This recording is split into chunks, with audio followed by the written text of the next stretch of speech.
নমস্কাৰ, গাঁৱলীয়া ছোৱালী ৰশ্মিৰ অন্য এটি ভিডিঅ'লৈ আপোনালোকক সকলোকে স্বাগতম জনাইছোঁ। আজি মই লৈ আহিছোঁ আপোনালোকৰ আগত 250 টকাৰ পৰা আৰম্ভ হোৱা মেখেলা চাদৰ। পূজাৰ অফাৰ দি আছে, আপোনালোকে যদি ল'ব বিচাৰে ল'ব পাৰিব। বৰপথাৰৰ হয় বাৰু দেই, বৰপথাৰত দি আছে। আৰু এয়া মই আপোনালোকক দেখাইছোঁ, যিমান পাৰোঁ চেষ্টা কৰিছোঁ কাপোৰবোৰ দেখাবলৈ, কিন্তু বহুত ধুনীয়া ধুনীয়া কাপোৰ দি আছে।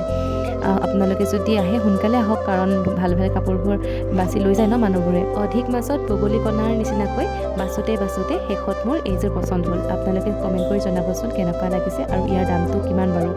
আশা কৰোঁ আপোনালোকে ভিডিঅ'টো শেষলৈকে চাব আৰু কেনেকুৱা পাইছে কমেণ্ট কৰি জনাবলৈ নাপাহৰিব। যদিহে আপোনালোকে কোনোবাই ল'ব বিচাৰে তেতিয়াহ'লে সোনকালে আহি লৈ যাব দেই, কাৰণ মানুহৰ ভিৰ দেখিছেই নহয়। বৰষুণৰ বতৰ যদিও মানুহৰ ভিৰ, সেইটো কাৰণে ইমান ভালকৈ ভিডিঅ' কৰিব পৰা নহ'ল।